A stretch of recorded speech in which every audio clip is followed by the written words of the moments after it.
NATO के expansion को लेकर चीन ने सवाल उठा दिए हैं। अब चीन के उप विदेश मंत्री का बहुत बड़ा बयान सामने आया है। इंडो पैसिफिक में अमेरिकी गतिविधियों पर चीन बिफर गया है। ताइवान के समर्थन पर भी यूएस को खरी खोटी सुनाई है। कर्नल राठौड़, आप इस पर कुछ कहना चाह रहे हैं? चीन का इशारा क्वाड की तरफ है और जो चीन वैसे भी विचलित है कि साउथ चाइना सी में अमेरिकी हस्तक्षेप, खासकर ऑस्ट्रेलिया, जापान और बाकी जो छोटे मुल्क हैं इनको साथ लेके चलने की जो कवायद है, चीन उससे परेशान है। ठीक है, मैं विवेक के पास चलता हूं। विवेक, इस बारे में कुछ और जानकारी देना चाहते हैं, फिर आते हैं अपने एक्सपर्ट्स के पास। ये है कि अब हम अपने दर्शकों को ये बता देते हैं कि चीन ने इंडो पैसिफिक और अमेरिका को लेकर और क्या कुछ कहा है, वो कैसे नाटो के एक्सपेंशन पर उसने नाराजगी जताई है और कमेंट किया है, वो सारी जानकारियां दे देते हैं। इंडो पैसिफिक में यूएस नाटो का विस्तार चीन को खुली चुनौती है, ऐसा उनका मानना है। और चीन के उप विदेश मंत्री ले यूचंग ने यह बयान दिया था।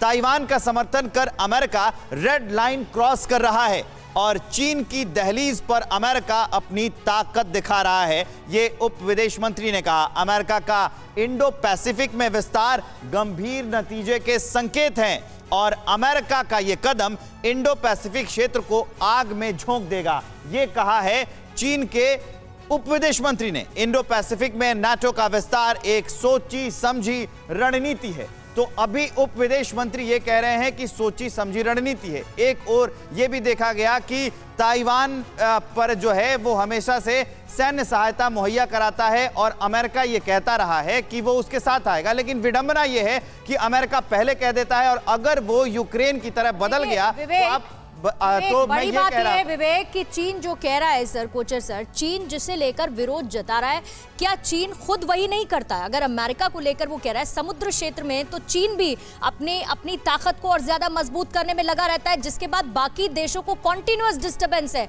और बाकी देशों की भी आपत्ति है। बिल्कुल ठीक आपने एनालाइज किया पूर्णिमा जी। जो साउथ चाइना सी में दबाव जो आज चीन ने कर रखा है, स्प्राइटी आइलैंड्स को उसने ऑक्यूपाई किया है, वहाँ पे उसने मिसाइल बेसिस लगाए हैं, अपनी फाइटर उसको एयरक्राफ्ट लगाए हैं। इसीलिए ऑकस ये जो अलायंस अभी बना है, ये एक डोमिनेटिंग अलायंस है जो इंडो पैसिफिक में और साउथ चाइना सी में डोमिनेट करेगा।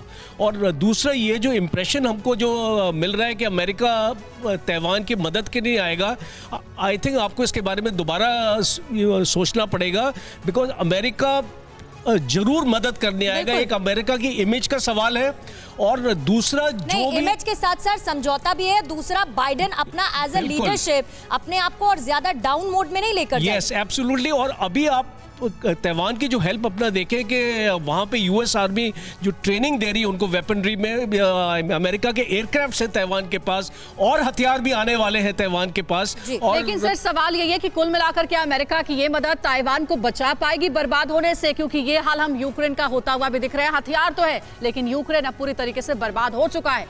परवाह देश की, सोमवार से शुक्रवार रात 10 बजे TV9 भारतवर्ष पर।